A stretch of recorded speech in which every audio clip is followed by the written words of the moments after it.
Three bushmen one morning rode up to an inn, and one of them called for the drinks with a grin. They'd only returned from a trip to the north, and eager to greet them, the landlord came forth.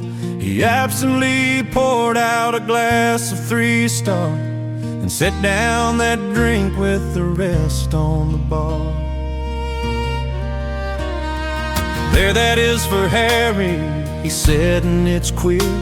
'Tis the very same glass that he drank from last year. His name's on the glass, you can read it like print.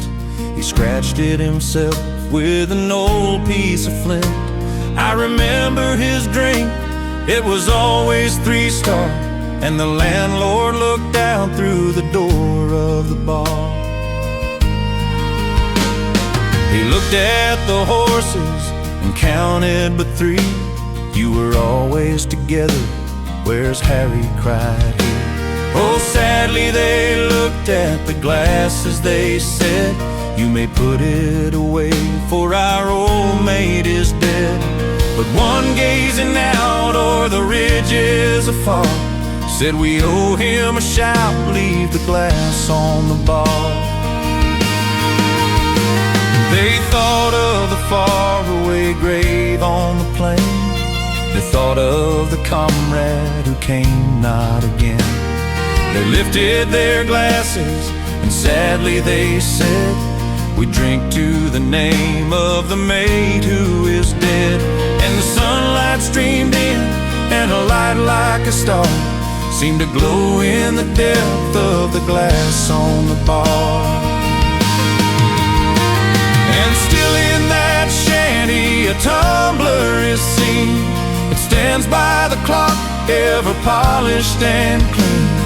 And often the strangers will read as they pass the name of a bushman engraved on the glass.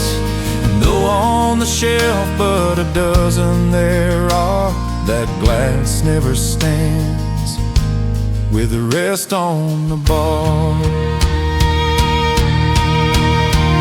And still in that shanty a tumbler is seen. It stands by the clock, ever polished and clean.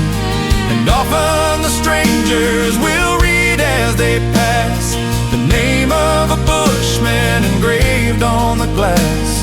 And though on the shelf but a dozen there are, that glass never stands with the rest on the bar. And though on the shelf but a dozen there are, that glass never stands with the rest on the bar.